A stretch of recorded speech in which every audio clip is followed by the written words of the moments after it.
Good morning students. मैं doctor Geeta Garg, associate professor LBS college Kotputli.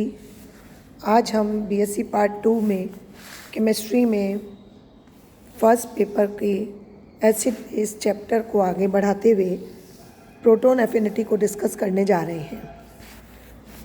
देखो, proton affinity acid base की एक जनरल इक्वेशन से हम इस तरह से शो करते हैं कि B एक बेस है, प्रोटॉन उससे रिएक्शन करेगा तो कॉन्जुगेट एसिड BH बनता है।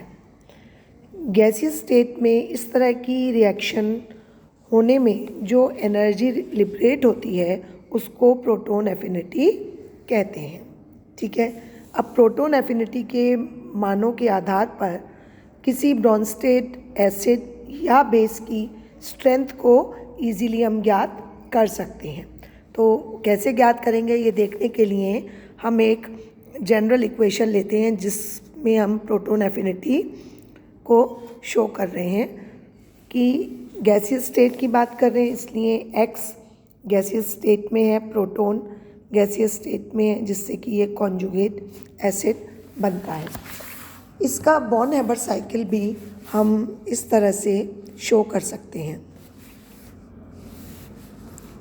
ये देखिए, इस इक्वेशन का बॉर्न हैबर साइकिल है जिससे हम प्रोटॉन एफिनिटी का मान ज्ञात करते हैं। ठीक है, तो फर्स्ट स्टेप में ये इस तरह से रिएक्शन हुई, यहाँ पर ये HX गैसियस आयन बन गया, प्रोडक्ट जो था हमारा। ठीक है, इसमें मुक्त होने वाली ऊष्मा डेल्टा H के द्वारा इंडिकेट की जाती है। ये प्रोटॉन एफिनिटी के मान के द्वारा इस कॉन्जुगेटेड एसिड में चेंज होता है।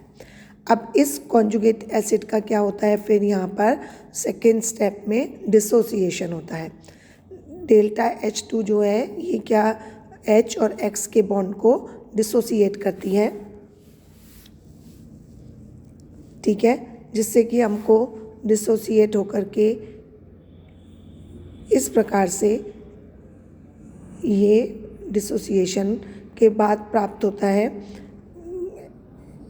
X गैसियस आयन और H गैसियस एटम प्राप्त होता है। ठीक है, ये यहाँ डिसोसिएट हो गया, इसमें खर्च होने वाली ऊर्जा डेल्टा H2 के द्वारा इंडिकेट की गई है।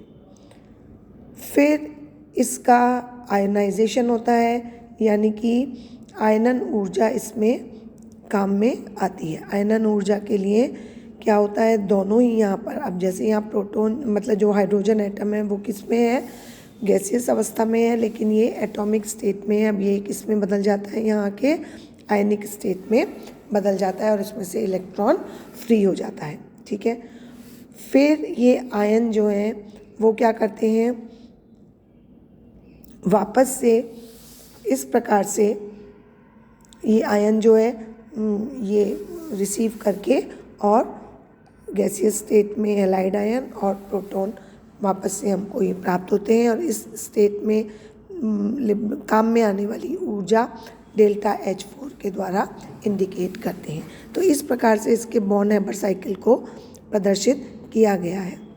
अब यहाँ पर इस साइकिल से X की प्रोटॉन एफिनिटी का मान हमको निकालना हो तो PaX ये किसके बराबर होगा, ये होगा बॉन्ड डिसोसिएशन और आयोनाइजेशन एनर्जी के बराबर होगा। तो बॉन्ड डिसोसिएशन किसके द्वारा हुआ था, dx प्लस माइनस H के, इसका डिसोसिएशन हुआ और यहाँ पर आयनाइजेशन हाइड्रोजन एटम का, फिर बाद में आयनाइजेशन किसका, हैलाइड आयन का हुआ था। तो इस तरह से यहाँ पर बॉन्ड डिसोसिएशन और आयनाइजेशन के द्वारा हम इस साइकिल से हैलाइड आयन की प्रोटॉन एफिनिटी को ज्ञात कर सकते हैं। अब देखो, ग्रुप 14 से 17 तक के कुछ बाइनरी हाइड्राइड्स अपन देखते हैं जिनकी आयनन ऊर्जा और प्रोटॉन एफिनिटी के मान के लिए एक अपन ने टेबल बनाई हुई है। तो यहाँ सबसे पहले ऊपर ग्रुप है जो कि शो कर रहा है 14th ग्रुप के मेंबर्स, 15th के, 16th के और 17th के। ये इनकी इलेक्ट्रॉन आयनाइजेशन एनर्जी के मान दे रखे हैं, इनके एग्जाम्पल दिए हुए हैं। कार्बन के हाइड्राइड है, नाइट्रोजन के हाइड्राइड है, ऑक्सीजन का और फ्लोरीन का, ठीक है। तो आयनाइजेशन एनर्जी दी हुई है मीथेन की 12.7, अमोनिया की 10.2, वाटर की 12.6 और HF की 16 दे रखी है। इनकी इसी तरह से क्या दे रखी हैं, प्रोटॉन एफिनिटी के मान भी दे रखे हैं, ठीक है। फिर इसके बाद आप देखो, हम आयोनाइजेशन एनर्जी देखते हैं, उसके मान दे रखे हैं और इसी तरह से सारे ग्रुप्स के बाकी नीचे वाले एलिमेंट्स के भी वैल्यूज़ दे रखी हैं। तो अब जब हम इस टेबल को देखते हैं तो हमें क्या कंक्लूजन्स मिलते हैं, ये देखो। ग्रुप 15 से 17 तक के एक पीरियड में जाने पर आयनाइजेशन एनर्जी का मान बढ़ रहा है। देखो यहाँ पर ग्रुप 15 से 17 का मतलब हो गया अमोनिया से लेके HF तक। आयनाइजेशन एनर्जी की वैल्यूज़ ये दे रखी हैं, यहाँ 10.2 है, यहाँ 12.6 है, यहाँ 16 है, यानी आयनन ऊर्जा का मान लगातार बढ़ता जा रहा है। अब देखो कार्बन के आयनाइजेशन एनर्जी के मान इन सबसे ज़्यादा हैं, कितना है, 12.7 है। इसकी वजह क्या है, इसकी वजह ये है कि इसके पास में कोई भी लोन पेयर ऑफ इलेक्ट्रॉन नहीं है, इसलिए इसकी आयनाइजेशन एनर्जी की वैल्यू ज़्यादा है। इसका थर्ड पॉइंट आता है कि देखो चूँकि आयनन ऊर्जा के जो वैल्यूज़ हैं उनमें जो चेंजेस होते हैं वो बॉन्ड डिसोसिएशन एनर्जी के मानों के से आने वाले चेंजेस की तुलना में ज़्यादा होते हैं। मतलब आयनाइजेशन एनर्जी के द्वारा होने वाले चेंजेस के ये मान ज़्यादा होते हैं बजाय किसके, वियोजन ऊर्जा के मानों में, इसकी वजह से जो परिवर्तन आता है उससे। इसलिए प्रोटॉन एफिनिटी के जो मान हैं वो आयनन ऊर्जा को अधिक प्रभावित करेंगे बजाय डिसोसिएशन एनर्जी के, ठीक है। तो एक ग्रुप में आयनन ऊर्जा के जो वैल्यूज़ हैं घटते हुए मान किस क्रम में होंगे, ये हैं 16 सबसे ज़्यादा है, फिर HCl का 12.7 है, HBr का 11.7 है और HI का 10.4 है, ठीक है ना। तो यहाँ पर हमको क्या पता चल रहा है कि यहाँ पर एक ग्रुप में आयनन ऊर्जा के मानों का घटता हुआ क्रम क्या होता है, HF से HI तक जाने में आयनाइजेशन एनर्जी के मान कम होते हैं, ठीक है। अब ये एनर्जी के मान घट रहे हैं, ये बात इनकी वैल्यूज से पता लग रही है, लेकिन इनके प्रोटॉन एफिनिटी के मान बढ़ते जाते हैं। प्रोटॉन एफिनिटी के मान देखो कैसे बढ़ रहे हैं कि HF की प्रोटॉन एफिनिटी 399 है, जबकि HI की प्रोटॉन एफिनिटी 628 है। जबकि यहाँ पर हम यदि देखते हैं तो HI की आयनाइजेशन एनर्जी सबसे कम है, तो सबसे कम आयनाइजेशन एनर्जी जिसकी है उसकी प्रोटॉन एफिनिटी सबसे ज़्यादा है, ठीक है। तो इस तरह से आयनाइजेशन एनर्जी के मान बेशक घटते हों लेकिन प्रोटॉन एफिनिटी के मान इनके बढ़ते जाते हैं। ये हमने देखा ग्रुप में होने वाला परिवर्तन, ठीक है। अब हम देखते हैं पीरियड में किस तरह से चेंज आता है। पीरियड आवर्त में भी लेफ़्ट टू राइट जाते हैं, तो इसी तरह का चेंज हमको शो होता है। आयनन ऊर्जा के मान जैसे जैसे बढ़ते जाते हैं वैसे वैसे इनके प्रोटॉन एफिनिटी के मान घटते जाते हैं। देखो अमोनिया की आयनाइजेशन एनर्जी है 10.2, इसकी प्रोटॉन एफिनिटी है 854। तो HF की आयनाइजेशन एनर्जी है 16 और इसकी HF की प्रोटॉन एफिनिटी है 399, यानी कि जैसे जैसे आयनन ऊर्जा का मान बढ़ रहा है वैसे वैसे प्रोटॉन एफिनिटी का मान घटता जा रहा है। ठीक है, तो पीरियड में भी ये इसी तरह से होता है। अब देखो 15 ग्रुप में आते हैं वापस, तो उसके जो हाइड्राइड्स हैं उनके आयनाइजेशन एनर्जी में ज़्यादा चेंज नहीं आता। ये देखो 15 के जो हाइड्राइड्स हैं, नाइट्रोजन, फास्फोरस, आर्सेनिक, इनके जो हाइड्राइड्स हैं यानी NH3, PH3, ASH3, इनके प्रोटॉन एफिनिटी के मान देखो 854, 789 और 750 हैं, जो कि बहुत ज़्यादा वेरी नहीं करते। ठीक है, अब हम देखते हैं एनायन के लिए प्रोटॉन एफिनिटी का मान कैसे शो कर सकते हैं। ठीक है, एनायन के लिए प्रोटॉन एफिनिटी शो करने के लिए अपन ये इक्वेशन लेते हैं कि हैलाइड आयन गैसियस स्टेट में प्रोटॉन, और ये हमको इस तरह से गैसियस स्टेट में प्रोडक्ट प्राप्त होता है।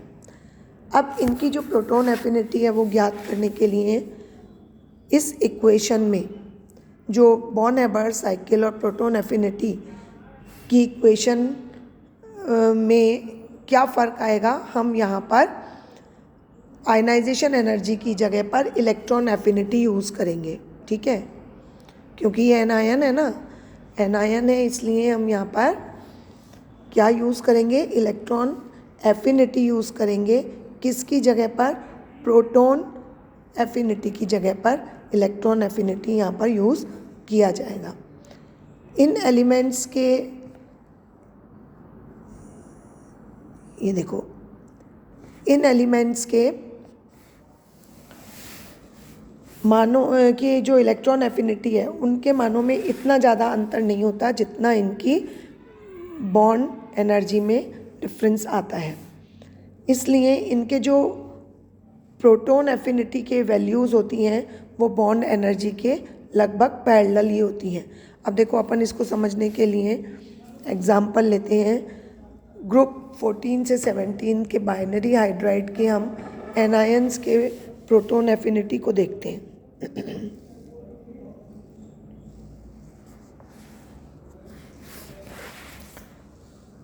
ये देखो,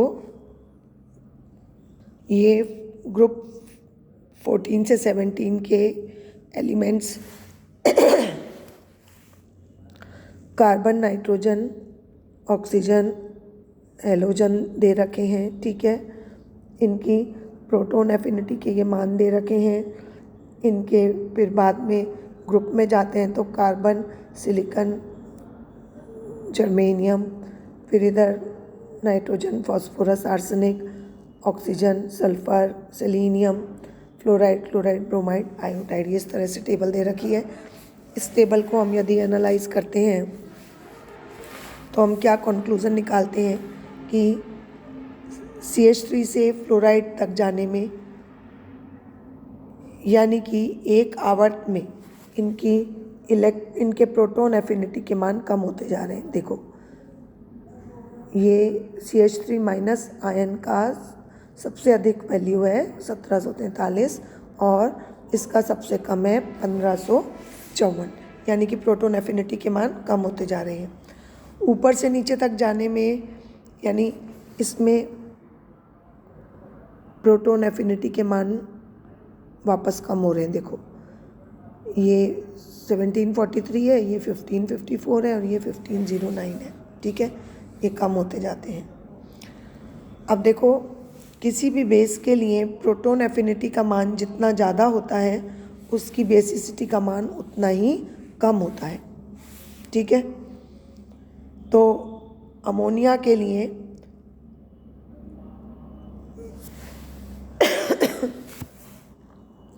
बेसिसिटी सबसे ज़्यादा है।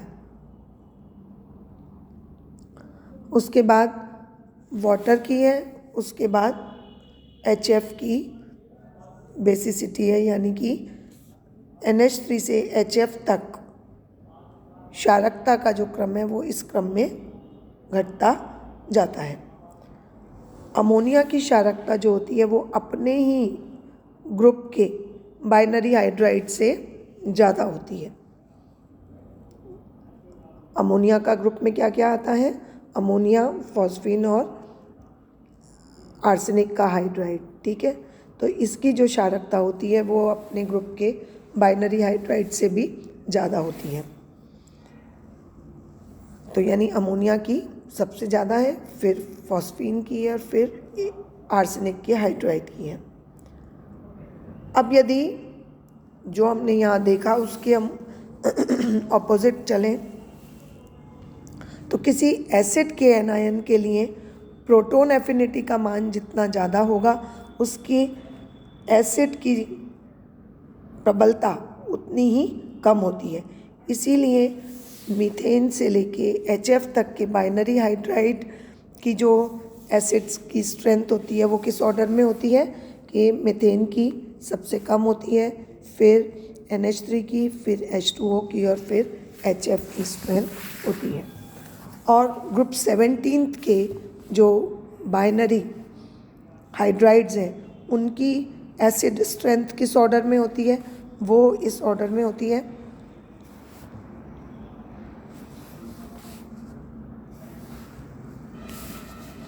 सबसे कम HF की होती है, फिर HCl की होती है, HBr की और HI की। यानी कि HF की स्ट्रेंथ कम होने का क्या मतलब है कि ये सबसे कम आयनाइज होता है इन सारे उपस्थित एसिड्स में से। ठीक है, अब देखो प्रोटॉन एफिनिटी के वैल्यूज़ का और क्या यूज़ है? उसका यूज़ ये है कि उससे ये अंदाज़ा लगाया जा सकता है कि गैसियस स्टेट में प्रोटॉन का ट्रांसफ़र किस डायरेक्शन में पॉसिबल होगा। मतलब कोई रिएक्शन यदि हो रही है वो गैसियस स्टेट में है तो उससे ये अंदाज़ा लगा सकते हैं कि वो किस डायरेक्शन में प्रोटॉन का ट्रांसफ़र होगा और किस डायरेक्शन में प्रोटॉन का ट्रांसफ़र पॉसिबल नहीं है। देखो गैसियस स्टेट में दो सब्सटेंस को मिलाते हैं तो प्रोटॉन का ट्रांसफ़र किस डायरेक्शन में होगा? जहाँ प्रोटॉन एफिनिटी के वैल्यूज़ मैक्सिमम होती हैं या उच्च होती हैं। ठीक है, जहाँ पे प्रोटॉन एफिनिटी का मान उच्चतम होता है।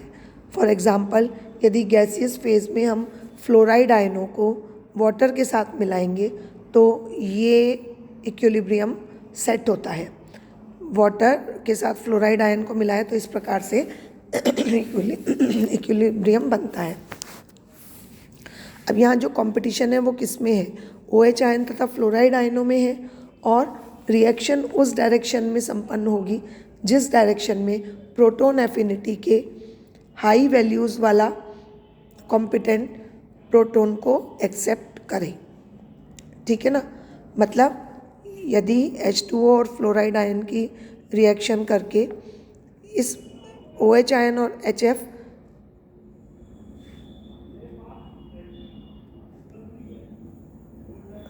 इस डायरेक्शन में अभिक्रिया पॉसिबल नहीं होगी, लेकिन इन दोनों को मिलाने से इस डायरेक्शन में प्रोटॉन का ट्रांसफ़र हो जाएगा।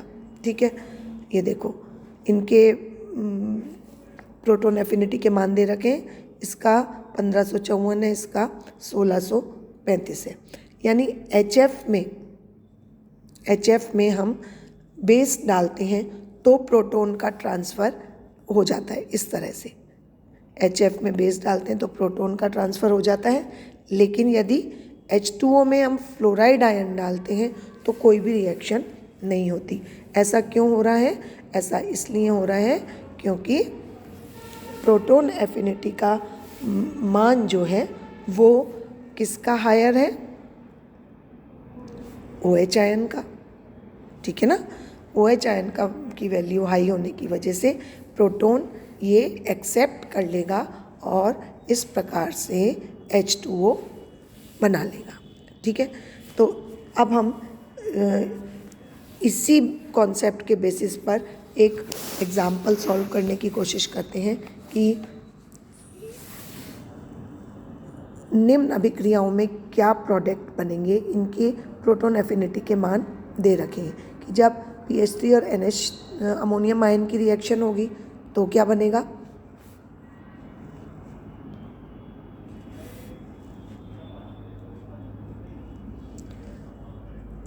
ठीक है, इसमें क्या बनेगा, और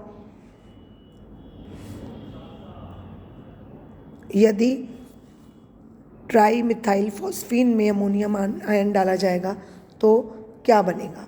ठीक है, अब देखो यहाँ पर इनकी वैल्यूज़ भी दे रखी हैं। अमोनिया की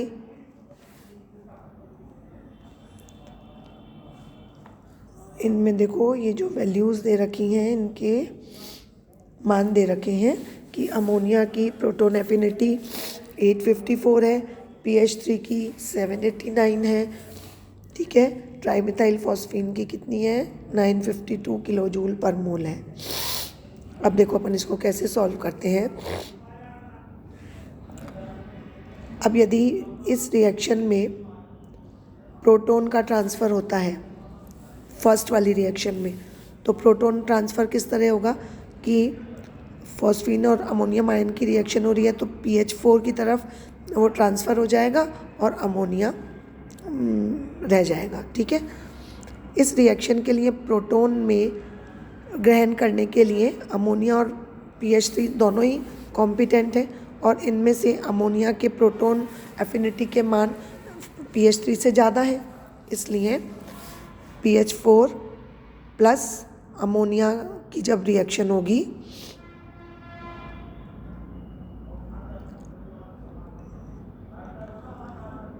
तो pH3 और अमोनियम आयन, मतलब pH3 जो है वो अमोनिया को प्रोटॉन, मतलब अमोनिया तो जो है प्रोटॉन ग्रहण कर लेगा और ये रिएक्शन हो जाएगी।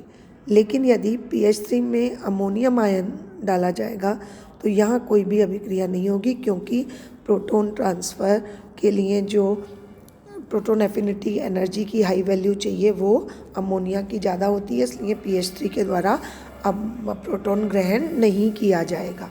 ठीक है, अब दूसरी वाली इक्वेशन हम देखते हैं। इस दूसरी वाली इक्वेशन में क्या होगा कि ये ट्राई मिथाइल फॉस्फीन दे रखा है, अमोनियम आयन दे रखा है। ठीक है, अब इसमें देखो ये ट्राईफिनाइल फॉस्फीन प्रोटॉन ग्रहण कर लेगा और ये NH3 में बदल जाएगा। ठीक है, इनमें अमोनिया की तुलना में ट्राईमिथाइल फॉस्फीन के प्रोटॉन एफिनिटी के मान और भी ज़्यादा हैं। देखो अमोनिया का तो कितना है 854 है और इसका कितना है 950 है। तो ये यहाँ तो रिएक्शन हो जाएगी कि pH4 से ये अमोनिया प्रोटॉन ग्रहण कर लेगा और ये अमोनियम आयन में बदल जाएगा और ये रिएक्शन हो जाएगी। लेकिन यदि pH3 में अमोनियम आयन डाला जाएगा, ये ट्राईफिनाइल फॉस्फीन और अमोनियम आयन की हम रिएक्शन देख रहे हैं, तो इसमें ये अमोनिया से प्रोटॉन को ग्रहण कर लेगा pH प्लस आयन बना करके और अमोनिया फ्री हो जाएगा। लेकिन ऐसा इस वजह से होगा क्योंकि इस ट्राईमिथाइल फॉस्फीन की प्रोटॉन एफिनिटी का मान ज़्यादा है। ठीक है ना, और अदरवाइज़ उसमें कोई रिएक्शन नहीं होगी। तो गैसियस स्टेट में यहाँ पर इस तरह से ये रिएक्शन संपन्न होती है कि इनमें हाई प्रोटॉन एफिनिटी के मान ही डिसाइडिंग फैक्टर होते हैं कि कौन सी अभिक्रिया होगी और कौन सी अभिक्रिया नहीं होगी। आप इसको एक बार अच्छी तरह पढ़ेंगे तो आपको समझ में आएगा।